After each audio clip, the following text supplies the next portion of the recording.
Hey, it's April from the Noble Garden. Today is not officially harvest day. It's actually Thursday, and I usually do harvest on Fridays. However, I have several crops that will be totally fine to go ahead and harvest. And I already went ahead and harvested a big bunch of cauliflower. Today is hot, and the weather's just getting hotter. And these plants are starting to suffer because they're cool weather crops, and they really don't like the sun and the heat. So I'm trying to preserve it as much as I can. I do think this week and most definitely next week are going to be the end of my cool weather crops. So I want to go ahead and do our peas.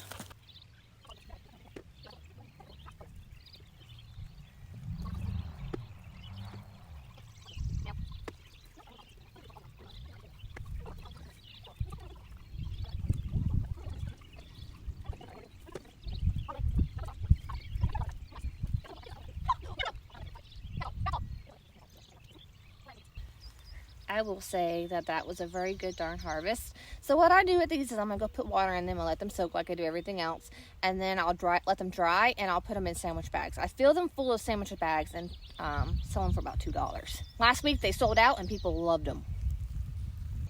Hey guys, so today is Friday and it's our normal harvest day. I'm gonna get started on the kale. We have kale today to harvest. We have cabbage, Swiss chard, slow boat lettuce, broccoli, radishes, carrots. And then I'm thinking about bringing some herbs with me this week because I have oregano and I have catnip. Just kind of see what the interest in the market is on those things. I do plan in the future having a bed dedicated to more herbs because, you know, people cook with them. But let's get started on some kale. A taste test to make sure it's not too bitter for my customers.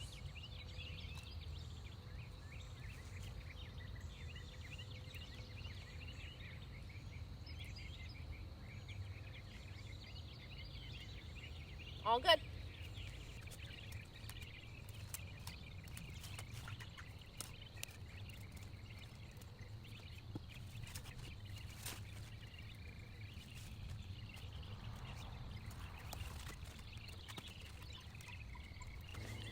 All right, guys, I'm not going to bore you too much with my kale harvest. Y'all have seen me do it like, what, 3 or 4 times now. But I do want to talk to you guys about what's going on. So our spring crop is coming to an end.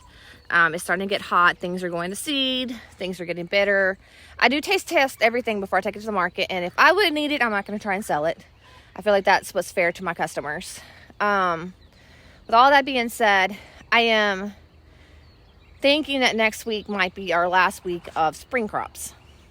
But the problem is we got hit really hard with cucumber beetles in my squash and zucchini and cucumbers.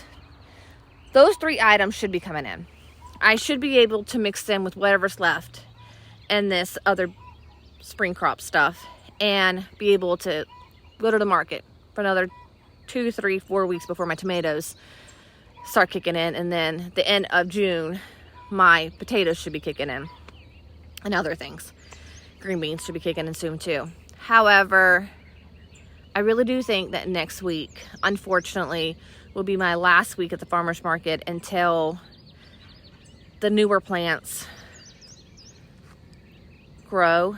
I'm very sad about that. I do think I'm probably going to miss at least 2 weeks of the farmer's market, which was not our plan.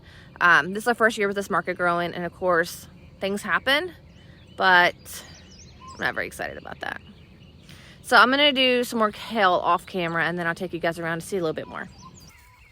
So what I noticed in my area is that the Swiss chard is not a very popular item. I'm not gonna harvest as heavy as I normally do for Swiss chard, but it is good for juicing, so I do get people who ask for juicing, but it seems like people don't know what to use it for. I've heard of people stir frying it. I've heard of people, I eat it in salad, but then juicing is the other way.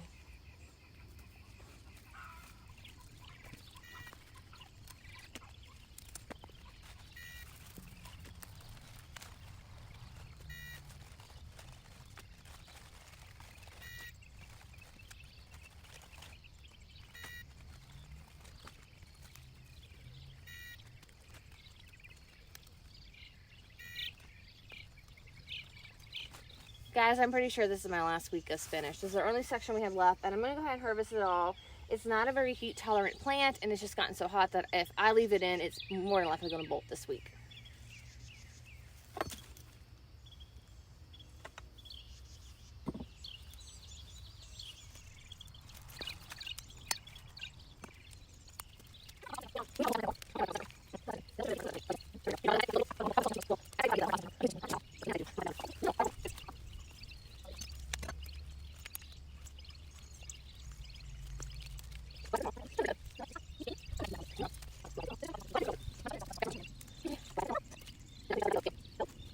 Now that I look at all the spinach, it's actually way more than I think it is. I'm gonna harvest quite a bit of it and then kind of go from there. There's a chance I might actually leave in some for next week. These are decisions that are really hard to make. I know that it's getting hotter here, and I know the risk of leaving things in, but I also don't want to harvest too much, take it to the market, and it don't sell, because then it'll go to waste. So I just got to find a balance, and it is something that I'm learning this year.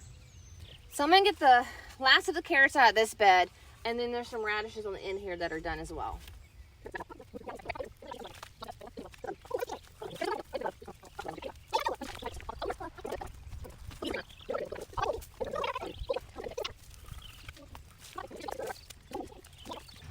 So guys, I pulled carrots on the other end that I've been pulling the bigger ones. They were not very impressive. I got some radishes from there that were, which is funny because these radishes, I did not plant them. I planted them in the fall and they never did anything, so I think it's cool that they did something now. But I'm gonna pick a carrot, like the biggest one out in here, and I'm gonna see what I think. So, ooh, these are actually pretty good. The carrots on this end were way more impressive. And I just kind of picked every other one, the ones with the bigger bases. And I'm gonna leave this in for next week. So I grow 3 different types of kale. This is considered the dino kale. It has another name. It is a very strong, rich kale. It's really good mixing salads. Kale is a good thing to use for juicing. This right here is your typical blue curl. You're going to find this in the grocery store. It has got an amazing taste to it. It tastes even better when it's fresh like this. And this is red Russian. It is starting to get some popularity. It is a very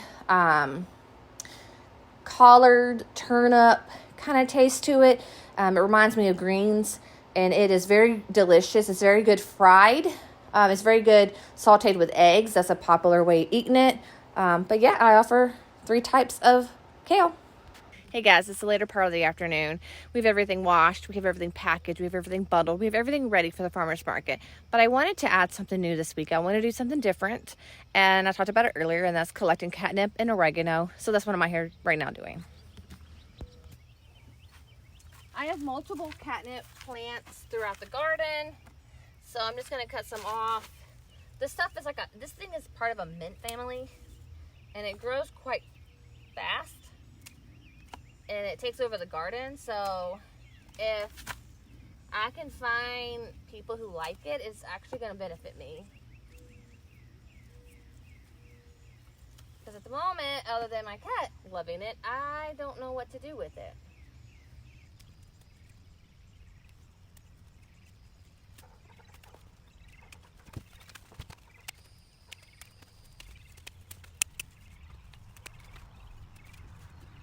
Alright guys, I didn't plan on using that much, so I'm just going to take that in.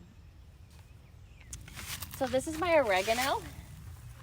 It's quite large, but I'm going to go ahead and get us some of that.